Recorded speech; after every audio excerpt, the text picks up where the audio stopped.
ভাই আমি সিডনি থেকে মেলবোর্নে গেছি রিশাদের খেলা দেখতে, যে ভালো লাগার তো একটা বিষয় যে রিশাদ খেলতে আসছে এবং আমরা, সে আমার মানে ছোট ভাই এবং বাংলাদেশে সে বাংলাদেশ থেকে খেলতে আসছে এবং বিগ ব্যাশের মতো জায়গায় খেলতেছে। সো এটা তো আমার জন্য না, নট অনলি প্রত্যেকটা বাংলাদেশে যারা ওখানে আছে তারা খুব প্রাউড ফিল করে এবং তারা রিশাদের জন্যই তারা আপনার একে সাপোর্ট করে, কী বলে, হোভার্ট হ্যারিকেন্সকে সাপোর্ট করে। সো আমার মনে হয় যে এটা অবশ্যই তাদের ফ্যান বেজ ওয়াইজ তারা বেনিফিটেড। শিয়া বাটার ও ভিটামিনে সমৃদ্ধ লিলি বিউটি সোপ, তারুণ্যময় উজ্জ্বল ত্বকের জন্য।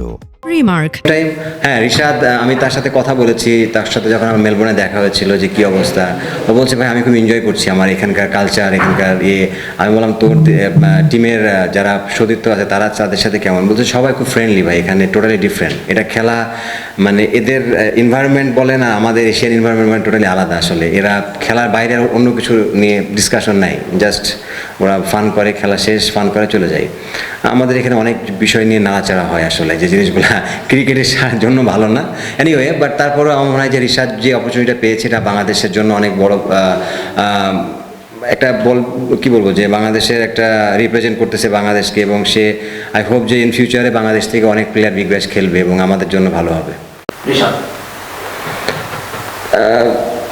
ওয়ার্ল্ড কাপ স্কোর খারাপ হয় না, আমার কাছে মনে হয়েছে ভালোই হয়েছে, যেহেতু একটা টিম দিয়েছে সিলেক্টররা, চিন্তা ভাবনা করে দিয়েছে এবং রিশাদ ডেফিনেটলি এক্সপেক্টেড হবে বাংলাদেশের জন্য আমি মনে করি, যেহেতু ও একটা ভালো জায়গা থেকে খেলে আসতেছে, তার একটা কনফিডেন্স লেভেল অনেক হাই আছে।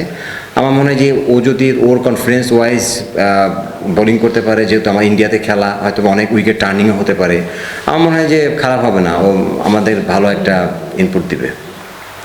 দেখুন, আমি তো ওখানে কাজ করছি, আমি দেখলাম যে অস্ট্রেলিয়াতে আমাদের ম্যাক্সিমাম ছেলেরা যারা ওখানে প্র্যাকটিস করে তারা সবাই লেগ স্পিন ছোটোর থেকে, একদম জুনিয়র লেভেল থেকে, কেউ লেফট আর্ম স্পিনও করে না, অফ স্পিনও করতে চায় না, ম্যাক্সিমাম থেকে লেগ স্পিন। তো এই জন্য ওদের ওখানে অনেক লেগ স্পিন প্রডিউস হচ্ছে। আমাদের এখানে লেফট আর্ম স্পিনের আমাদের ট্র্যাডিশন, এখানে আমি খারাপ বলবো না, বাট আমাদের তো ওই পরিমাণে সুযোগ দিতে হবে লেগ স্পিনারদেরকে। যদি আমরা সুযোগ দিয়ে আমরা যদি না খেলাই, একটা ছেলের কথা বললেন যে অস্ট্রেলিয়া যাওয়ার কথা ছিল, কি নাম, সোহাগ আমাকে ফোন দিয়েছিল যাওয়ার জন্য, ওই যে যেতে পারে না সামা ভিসার কারণে। আমার মনে হয় যে এইসব ছেলেগুলোকে আমরা এখানে সুযোগ দেওয়া উচিত, এরা যদি এখানে খেলতে পারে এদের কনফিডেন্স বাড়বে, এরা যদি না খেলে আসলে কয়েক বছর পর দেখবেন এরা হারাই গেছে। তো আমার মনে হয় যে একাডেমিক লেভেল থেকে ওদেরকে লেগ স্পিনটা আরও বেশি আমার মনে হয় যে শেখানো উচিত এবং লেগ স্পিনারটাকে প্রায়োরিটি দেওয়া উচিত, তাহলে আমার মনে হয় যে আরও বেশি লেগ স্পিনার আসবে। আমার কাছে মনে হয় যে দেখেন, এটা তো বোর্ড টু বোর্ডের ব্যাপার, এটা শুধুমাত্র যে প্লেয়াররা চাইলে যে একটা দেশে গিয়ে খেলতে পারবে এটা না। যেমন আপনি যদি দেখেন যে ক্রিকেট অস্ট্রেলিয়া এবং ক্রিকেট ইংল্যান্ডের সাথে ওদের একটা এমইউ করা আছে, যার জন্য তারা খেলতে পারে, ওদের প্লেয়ার অফ সিজনে চলে যায়, ওদের প্লেয়ার অফ সিজনে চলে আসে, যে একটা মানে আন্ডারস্ট্যান্ডিং। আমার মনে হয় যে এটা যদি আমাদের দেশের বোর্ডের সাথে আমরা করতে পারি, আমাদের অনেক প্লেয়ার খেলা অপরচুনিটি পাবে এবং এটা করা উচিত আমি মনে করি। At the same